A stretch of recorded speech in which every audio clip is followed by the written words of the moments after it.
നടി ഹണി റോസ് സാമൂഹിക മാധ്യമങ്ങളിലൂടെ രാഹുൽ ഈശ്വറിനെതിരെ ശക്തമായ പ്രതികരണം നടത്തിയിരിക്കുകയാണ്. ബോബി ചെമ്മണ്ണൂർ വിഷയവുമായി ബന്ധപ്പെട്ട് ഒരു ചാനൽ ചർച്ചയിൽ ഹണി റോസിന്റെ വസ്ത്രധാരണത്തെ വിമർശിച്ചുകൊണ്ടാണ് രാഹുൽ ഈശ്വർ അഭിപ്രായം പ്രകടിപ്പിച്ചത്. നടിയുടെ വസ്ത്രധാരണവും അത് ഉപയോഗിച്ച് സിനിമാ വിപണന സാധ്യത പ്രയോജനപ്പെടുത്തുന്നതും ചൂണ്ടിക്കാണിച്ചുകൊണ്ടായിരുന്നു രാഹുലിന്റെ വിമർശനം.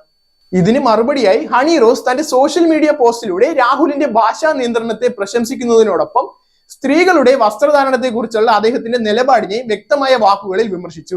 രാഹുൽ ഈശ്വറിന് സ്ത്രീകളുടെ വസ്ത്രധാരണം കാണുമ്പോൾ ഭാഷയിൽ ഉള്ളതുപോലെ നിയന്ത്രണം ഇല്ലാതാകുന്നുവെന്ന് ഞാൻ മനസ്സിലാക്കിയെന്നും ഭാവിയിൽ അദ്ദേഹത്തിന്റെ മുന്നിൽ വരേണ്ടി വന്നാൽ അതിനെക്കുറിച്ച് ശ്രദ്ധിക്കുമെന്നും ഹണി റോസ് പരിഹാസപൂർവ്വം പ്രതികരിച്ചു. തന്ത്രി കുടുംബാംഗമായ രാഹുൽ ഈശ്വർ ഒരു പൂജാരിയായിരുന്നുവെങ്കിൽ സ്ത്രീകൾക്ക് കർശനമായ ഡ്രസ് കോഡ് നിർദ്ദേശിക്കുമോ എന്നും നടി ചോദിച്ചു. ചാനൽ ചർച്ചകൾക്ക് രാഹുൽ ഈശ്വർ ഭാഷാ നിയന്ത്രണത്തിലൂടെ ശക്തമായ സംഭാവന നൽകുന്നുണ്ടെങ്കിലും സ്ത്രീകളുടെ പ്രശ്നങ്ങൾ ശ്രദ്ധയിൽ കൊണ്ടുവരാൻ ശ്രമിക്കുന്നവരെ അപഹസിക്കുന്ന പ്രവൃത്തിയാണ് പലപ്പോഴും നിലനിൽക്കുന്നതെന്ന് ഹണി റോസ് ചൂണ്ടിക്കാട്ടി. ഈ പ്രസ്ഥാനം സ്ത്രീകളുടെ സ്വാതന്ത്ര്യത്തിനും സാമൂഹിക ഇടപെടലുകൾക്കും സംബന്ധിച്ചുള്ള ഒരു വലിയ ചർച്ചയ്ക്ക് വഴി തുറക്കുന്നതായി സാമൂഹ്യ മാധ്യമങ്ങളിൽ വാദം ഉയരുകയാണ്. Zag news, Thiruvananthapuram. Your one-stop shop for news and fun. Watch SAG News.